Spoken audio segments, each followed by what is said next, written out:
Hello and welcome to vlog number 130. This week I had a routine 6-monthly appointment with my Norfolk neurologist at the Norfolk and Norwich Hospital.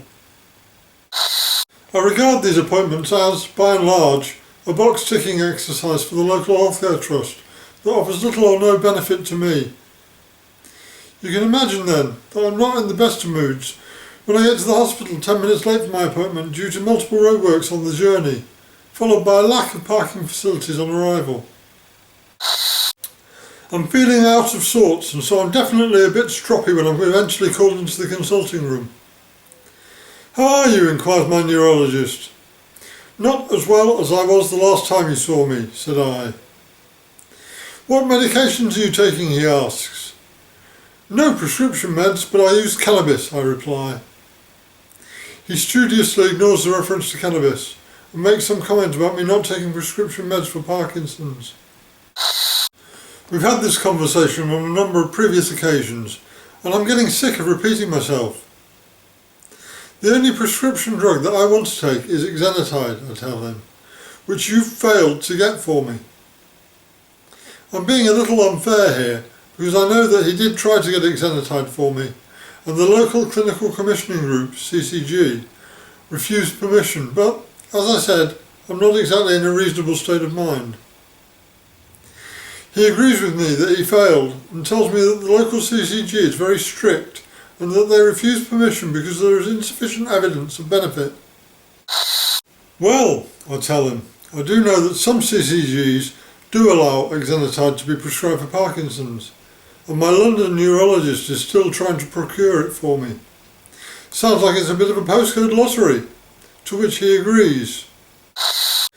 He is evidently itching to prescribe me some pharmaceutical dopamine replacement therapy, telling me at least 3 times that he doesn't know how much longer I can continue without levodopa.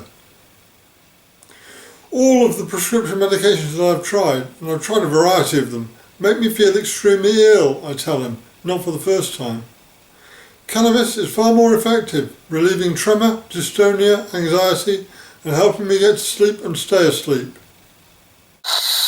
The expression on his face tells me that I'm flogging a dead horse here, but he does recall that he said he would apply to the CCG for permission to prescribe cannabis for me once he had asked them for exenatide. "Will you then?" I ask him. "Yes," he replies. He looks a little uncomfortable, so I tell him that I can show him video evidence of the positive effect of cannabis on my tremor.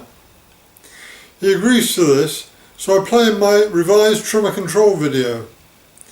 To give him credit, he watches my video to the end and agrees to play it to the CCG when he puts forward the request on my behalf. He prods the sleeping dragon by parroting the usual misinformation. "You have to be careful of side effects," he tells me. "It causes hallucinations and can accelerate the onset of dementia." I can scarcely believe what I'm hearing, but manage to respond, rather sarcastically, "Oh, and the prescription meds don't do that, do they?" He has the grace to look a little shamefaced as he admits that they do. "Cannabis offers me better symptom relief than the prescription drugs, without any of the unpleasant side effects," I tell him. I can get hold of cannabis. I do get hold of cannabis. I use cannabis, and I will continue to use cannabis. I'm asking you to prescribe it for me because laboratory-grown medicinal cannabis will be more consistent with regards to CBD and THC content.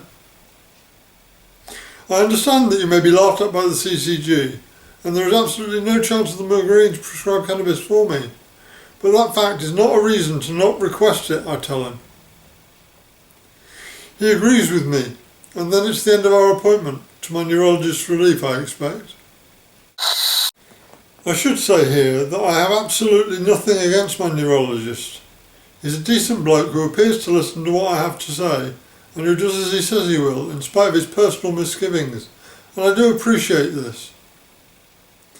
I get annoyed, though, by the regurgitated propaganda that gets spouted without any evidence to back it up. Thanks for watching. If you have any questions or have a topic that you'd like me to cover in future vlogs, just leave me a message in the comments and I'll do my best to respond. Have a great week. See you next Friday.